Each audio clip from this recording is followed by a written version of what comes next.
Señor, pero nos dice aquí en el trilateral que Dios es amor. Vemos cuando nos acercamos a su palabra que las referencias que hay a través de ella no nos pueden dejarlo más claro. Que Dios es amor porque tanto amó Dios al mundo, que aun cuando el mundo anda de espaldas a Él, dio la oportunidad a través del sacrificio en la cruz de Jesucristo para que todos aquellos que creemos en Él podamos ser salvos de la condenación eterna.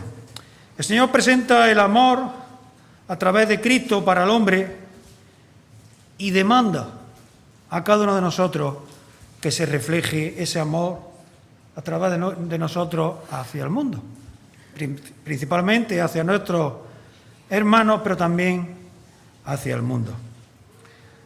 Todos podríamos decir que amamos y somos amados. Podríamos decir que posiblemente sea la experiencia más poderosa que alguien puede experimentar en el sentido de la vida. También se nos dice que nuestra capacidad de amar frecuentemente está formada, está modelada por nuestra experiencia cuando recibimos amor. O sea que amamos en función del amor que recibimos. Desde un punto de vista humano, nos amamos en la medida que nos aman, pero como decíamos, es una medida distorsionada, una medida que no está como debería de estar, porque el hombre, como sabemos, tiene algo dentro de sí que nos aparta de la definición que encontramos en la palabra del Señor de lo que es amor, porque Dios es amor. ¿Qué significa entonces que Dios es amor? ¿Qué significa este aspecto central del carácter de Dios, de su persona? ¿Cómo podemos nosotros reflejarlo? ¿Cómo podemos llevarlo a cabo en el desempeño de nuestras vidas? Nos dicen los comentaristas que el amor de Dios no está en ningún sentido en conflicto con su santidad, rectitud o justicia. Por eso, aunque Dios es bueno sobre todo, también es santo, es recto y es justo. Todos estos atributos de Dios están en perfecta armonía. Y todo lo que Dios hace es amor. Y ama a cada uno de nosotros a través de su santidad, de su rectitud y de su justicia. Y el ejemplo perfecto del amor de Dios es a través de su Hijo Jesucristo, como hemos hecho en esta mañana, hemos recordado su sacrificio como Salvador, para que a través de Él podamos ser perdonados, a través de Él. En la palabra decimos que podemos acercarnos a cualquier parte de ella y encontramos el amor del Señor, pero hay un libro en especial donde la naturaleza del amor de Dios se describe de una forma quizás más tangible, más cercana, más desde un punto de vista que podamos entender de una forma más particular, y no es otra que el Evangelio de Juan, donde el Señor se presenta, ¿verdad?, como tema central, como el amor. Incluso Él mismo se autodenomina el discípulo a quien amaba Jesús. Amor de forma céntrica, amor que es amor hacia los demás, que es un contexto que muchas veces el hombre distorsiona cuando hablamos del amor.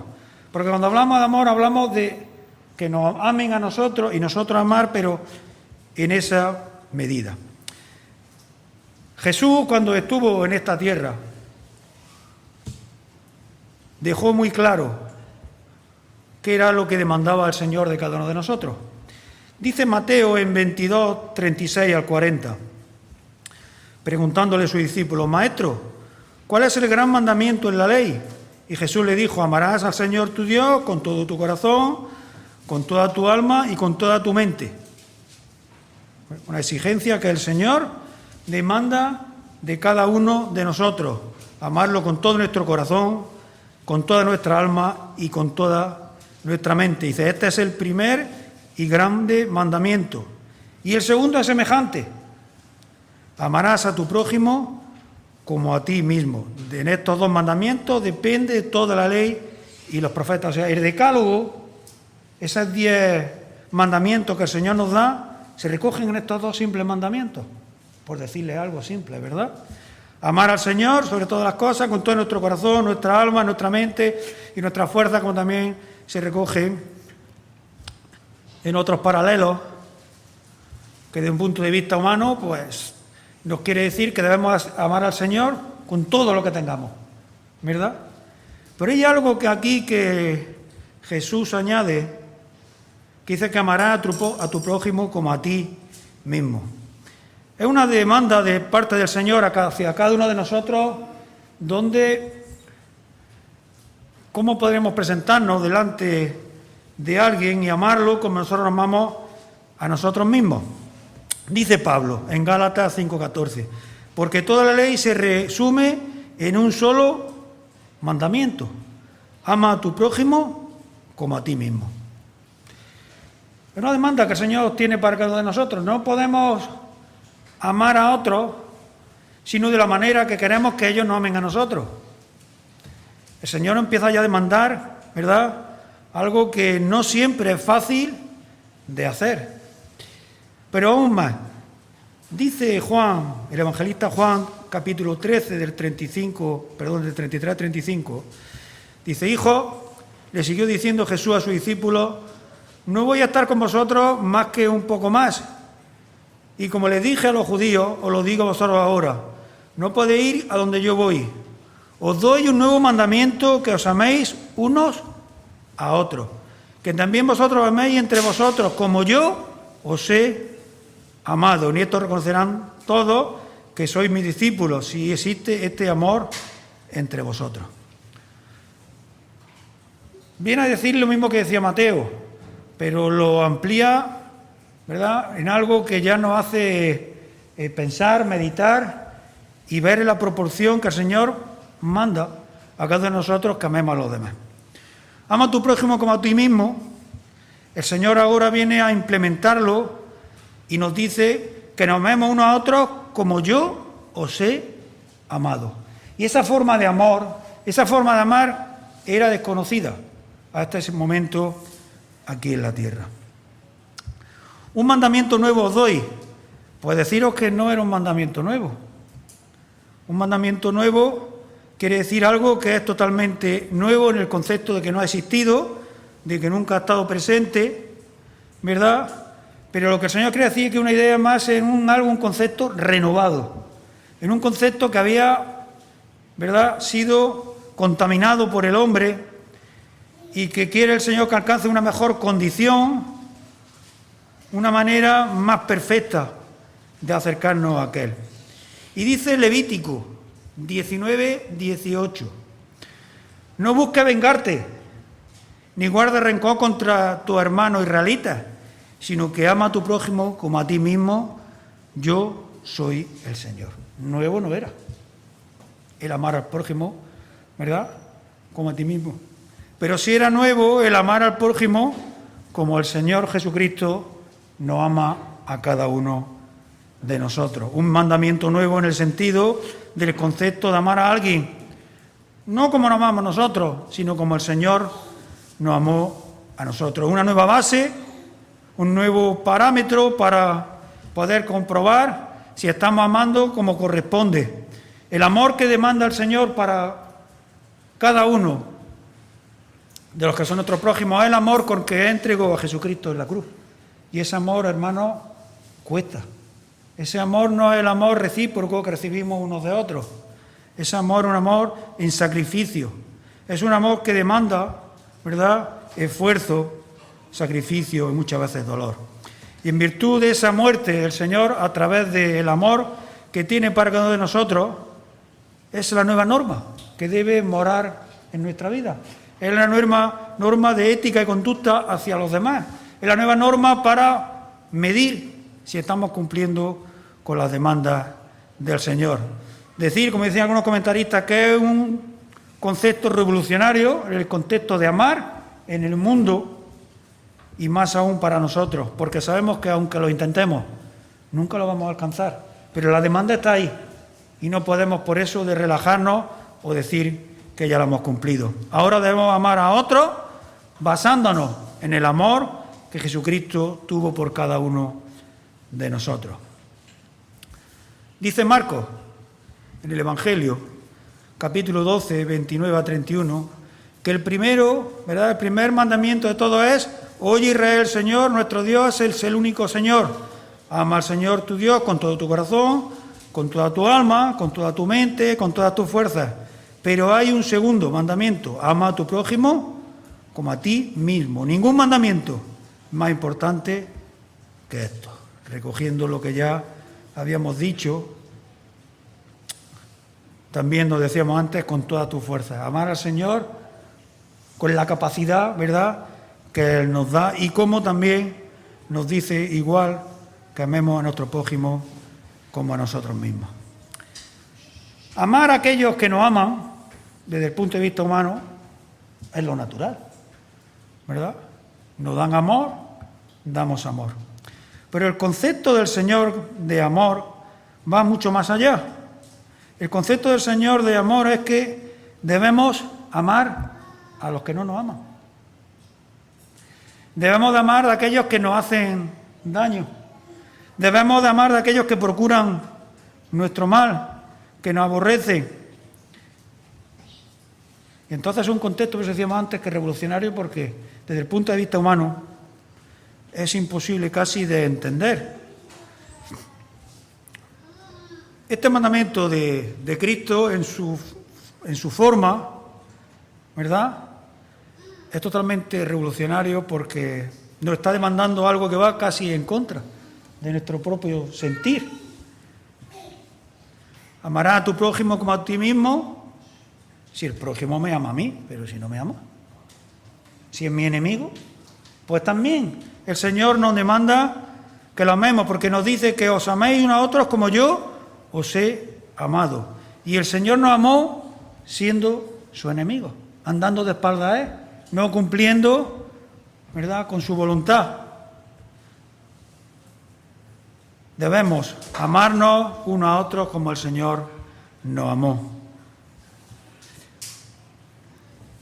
Este amor, hermanos, nos demanda más allá el nivel meramente humano de amor de unos hacia otros, porque también nos demanda de nuestra condición de que hemos caído, una condición que hemos perdido la visión que teníamos antes del pecado, hemos perdido el enfoque que podíamos tener de cómo un amor puro podemos, ¿verdad?, alojarlo en nuestro corazón, cómo podemos tener hacia otros.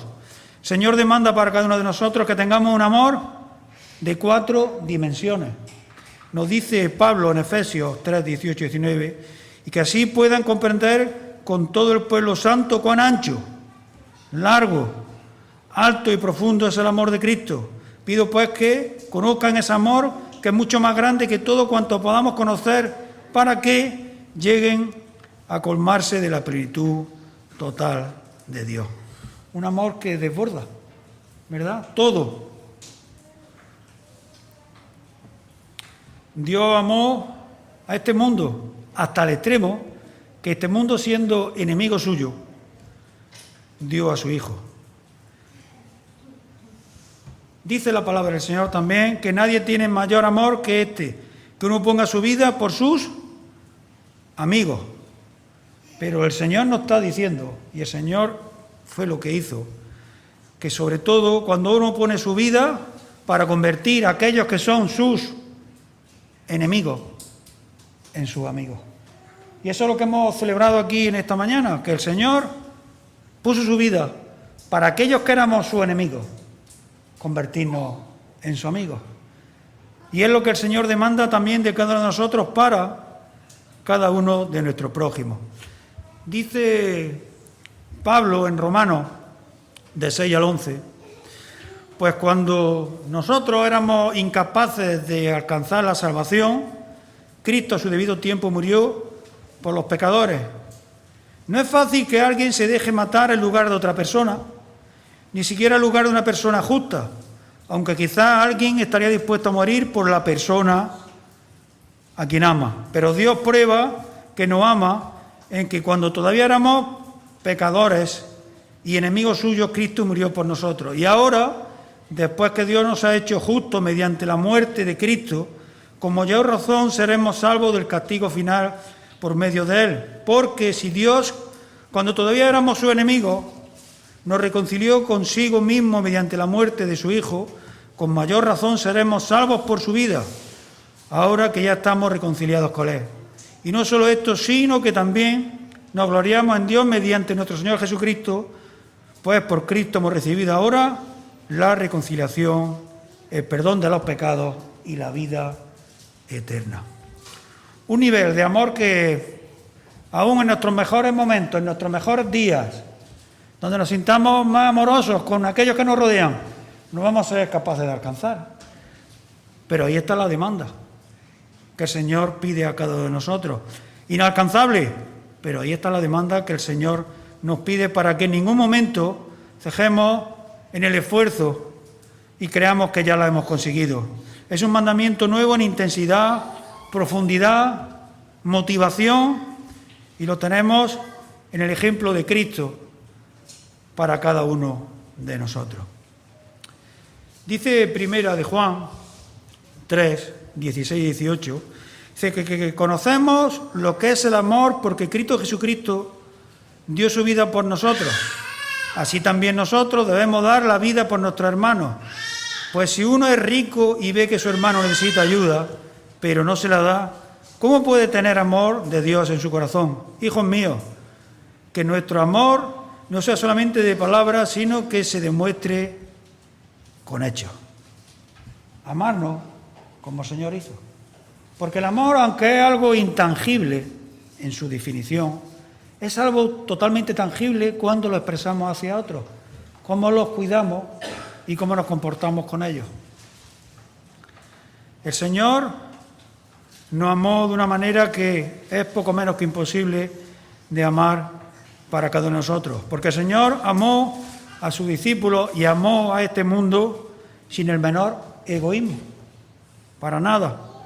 Pero el amor humano, hasta en el más noble de aquellos que no demandan nada de otro cuando lo aman, pero siempre espera recibir amor también, cuando no gratitud. Amamos a otros porque esperamos ser amados. Nadie ama a alguien que no sea capaz de, al menos de una forma mínima, de demostrar amor o agradecimiento sobre él. Y si es así al principio, con el tiempo, ese amor se desvanece, porque no es correspondido. El amor de Dios sigue ahí, para cada uno de nosotros, y para este mundo que no lo ha conocido. Y aunque no lo reciba de esa manera, el Señor no ceja en su amor en ningún momento. Un amor sin egoísmo, para nada. Por detrás de todo, el amor del hombre lo que busca es la felicidad de ese amor recíproco. Pero el Señor no busca ni siquiera eso. El Señor busca la felicidad nuestra y que seamos capaces de alcanzar la salvación y la vida eterna. Jesús no pensaba nunca en sí mismo cuando estuvo en esta tierra. Todo lo hizo por amor, sin esperar nada a cambio. Su único deseo era darse a sí mismo para que todos alcanzáramos la salvación y la vida eterna. Y el Señor nos amaba y nos ama sin límite alguno. El amor humano, por buenas que seamos, al final tiene un límite. Y si aquel al que queremos amar o que amamos no nos corresponde de una manera medianamente entendible, el amor se va a terminar y va a tener un límite que vamos a decir hasta aquí. Pero el amor del Señor no tiene límite. Sigue amándonos hasta la cruz. Y como nos leíamos esta mañana, aún en la cruz, en el último momento, había dos junto a él. Uno entendió el amor de Cristo y el otro no quiso entenderlo. El amor desde el punto de vista humano comete el error de pensar que está ahí para dar, pero también para recibir. Y el Señor nunca nunca entendió así el amor y así no lo quiere hacer expresar. A fin de cuentas, nadie piensa que cuando amamos, ese amor nos va a traer dolor, sufrimiento o nos va a demandar cargar con una cruz. Si nos dicen, cuando amamos a alguien, que ese amor nos va a traer dolor, sufrimiento y muerte, no sé hasta qué punto daríamos el paso de amar, o no sé hasta qué punto daríamos el paso hacia atrás y dejar de amar por lo que nos están demandando. Y Jesús nos ama a cada uno de nosotros de esta manera y nos demanda que amemos a nuestros hermanos de la misma manera, aún con sufrimiento y con dolor. Jesús amaba a sus discípulos comprendiéndolos de una manera que era incapaz de que nosotros no entre en la cabeza. Convivió con ellos casi por más de 3 años y no llegaron a entenderlo. No llegaron a ver el alcance de quién era, de su obra.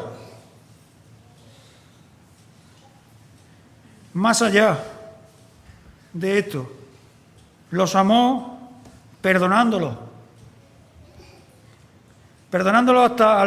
hasta el límite que cualquiera de nosotros no entenderíamos. El primero de la compañía, Pedro, lo negó hasta 3 veces antes de que cantara el gallo. La mayoría de las veces eran ciegos e insensibles hacia las demandas que él les daba. Eran lentos para aprender, faltos de comprensión. Todos se apartaron de él en los momentos más difíciles. Y el Señor nunca mostró rencor hacia ellos, en ningún momento. Pero nosotros, si hubiéramos estado en su posición, no hubiéramos comportado iguales.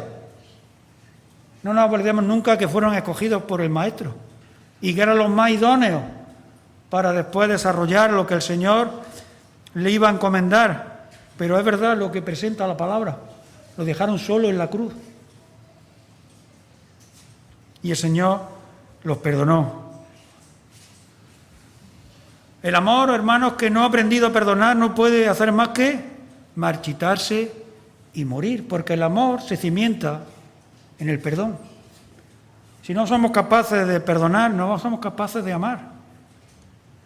Somos pobres criaturas, ¿verdad? Como nos dice Pablo, que hay una especie de fatalidad en nuestros miembros que nos llegan a hacer lo que no queremos. Y lo que no queremos normalmente es que aquellos que más amamos o que no aman somos a los que más daño les hacemos. Y debemos perdonar, porque así el Señor nos lo dice. Para aquellos que en esta mañana nos visitáis, el amor del Señor está para perdonarnos y darnos la oportunidad de alcanzar la vida eterna. Y no nos demanda nada más. Dice Juan, capítulo 3, versículo 16, que Dios amó tanto a la gente de este mundo, que entregó a su único Hijo para que todo el que en Él cree no muera, sino que sea perdonado y tenga vida eterna. El amor es más que una simple sensación de afecto. Es mucho más que una actitud que revela nuestras acciones. El Señor nos demanda algo que supera las capacidades de cualquiera de nosotros. ¿Cómo podemos amarnos uno a otro en la manera que Jesús nos ama a nosotros? Pues hermanos, es difícil incluso de entender. Pero según nos dice la palabra del Señor, debemos amarnos ayudándonos unos a otros, aun cuando no resulte conveniente para nosotros. Vaya en contra de lo que sería legítimo para nosotros. El Señor nos demanda que amemos a los demás, sacrificándonos cuando nos duele. Amemos a los demás aun cuando eso nos cause dolor, por amor al hermano, dedicando al bienestar de otros en perjuicio del nuestro. Debemos amar a los demás, aún en perjuicio de nuestro bienestar, por el bienestar del otro. Recibiendo heridas a través de su amor. Eso es lo que nos demanda el Señor. Amemos a nuestros hermanos aún que recibamos heridas y perdonándonos, sin quejarnos, sin contraatacar. Es el amor que nos demanda el Señor, y es muy difícil para cada uno de nosotros. porque va en contra casi de nuestra propia naturaleza. Dice 1 Corintios 13, esa descripción tan preciosa, ¿verdad?, que Pablo nos deja aquí, 13 a partir del versículo 1 hasta el 13, dice: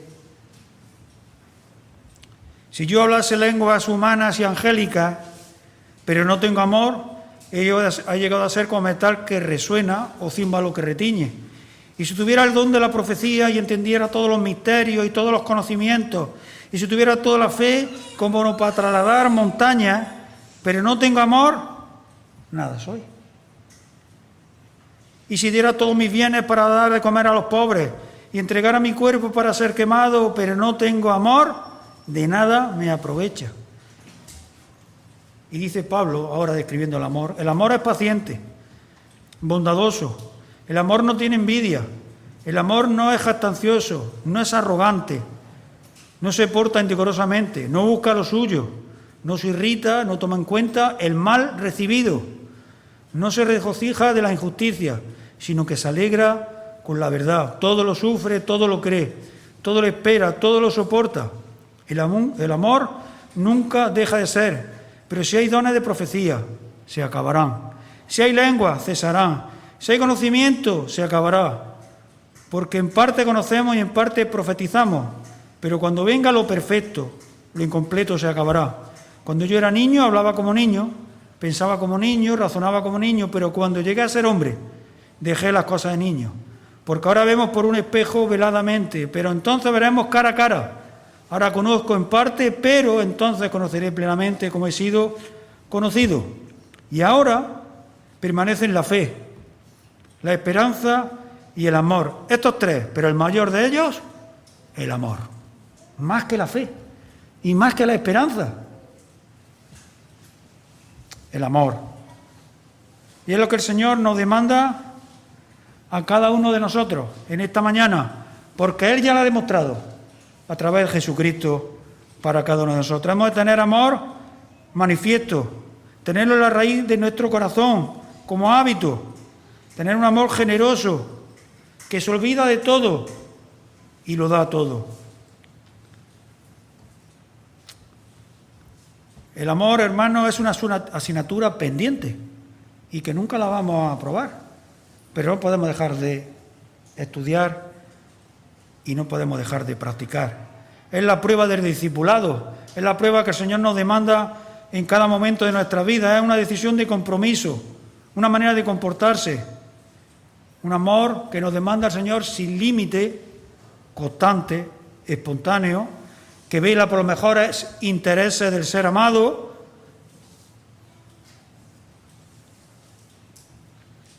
¿Y cuál es la forma que este mundo ama? ¿Cuál es la forma en que este mundo presenta el amor? Pues nos dice también la palabra que todos buscan lo suyo propio. Y es así. Interés personal. Hay que ser egoísta, nos dicen los psicólogos y los psiquiatras, ¿verdad? Cuando tenemos problemas, dicen, hay que ser egoísta. Pensar primero en ti y luego lo demás, bueno, pues si ahí se le da y si no, pues es nada. Vivimos en un mundo donde primero se piensa en uno y si queda algo, se da a los demás. No se piensa, ¿verdad?, en la necesidad de los demás. Decía esta semana, no sé si la habéis escuchado, uno de los médicos que sale regularmente en televisión hablando de la pandemia, ahora con la nueva variante que va a empezar, por lo visto, que ya tenemos aquí en España, la MU, una nueva que ha salido ahora, que viene de Sudamérica, que ya no vale el 70%, que posiblemente no valga ni el 90% de la población vacunada, y decía que es muy fácil, que la solución está en los países ricos, que lo que tienen que hacer es mandar vacunas a los países pobres. Porque ¿de qué vale vacunar a toda la población de Europa, de Estados Unidos, de Japón o de Israel, si el resto del mundo está sin vacunar? Va a seguir mutando el virus y va a venir aquí y nos va a dar otra vez. Pensar en los demás, aunque te cueste. Pensar en los demás para que de esa manera podamos también todos recibir amor unos de los otros. El Señor nos dice, a través de Pablo en Gálatas 13:5, que sobrellevar los unos las cargas de los otros. Así nos lo dice, hermano, ayudándonos a cada uno. Dice, en esto conocerán todos que sois mis discípulos si predicáis buenos mensajes. No lo dice aquí la palabra, ¿verdad? Si obráis milagros, no. Si expulsáis demonios, nada nos dice esto, nos dice que nos amemos unos a otros. La marca inconfundible de aquellos que decimos que seguimos al Señor. El amar a nuestros hermanos no es una opción que el Señor nos dé, sino una obligación a través de sus mandamientos.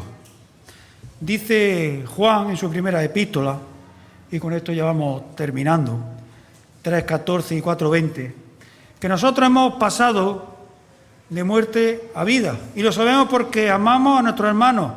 El que no ama, aún está muerto. Si alguno dice, yo amo a Dios, y al mismo tiempo odia a su hermano, dice, es un mentiroso. Pues si uno no ama a su hermano a quien ve, tampoco puede amar a Dios a quien no ve. Y dice Juan en su Evangelio, en 15:12, este es mi mandamiento, que os améis unos a otros como yo os he amado. Y debe quedar grabado en nuestro corazón, y debemos llevarlo como insignia en cada momento de nuestra vida.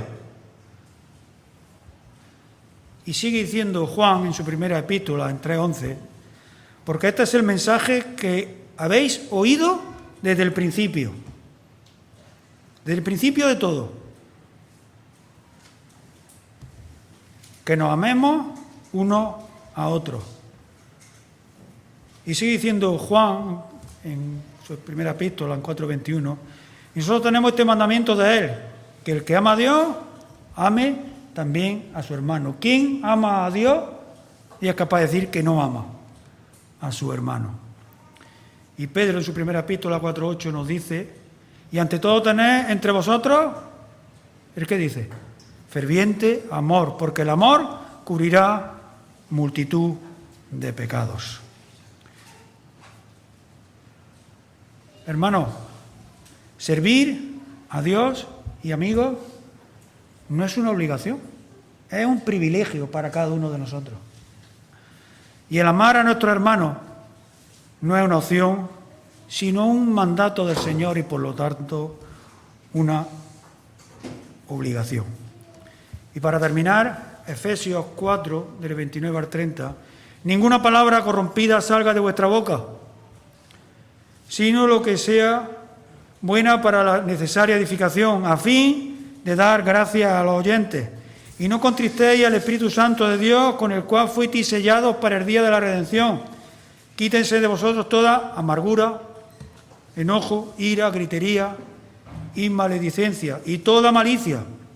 Y antes sed benignos unos con otros, misericordiosos, perdonando unos a otros, como Dios también os perdonó a vosotros en Cristo Señor. Porque el Señor nos guarde en esta mañana, nos haga entender la necesidad que tenemos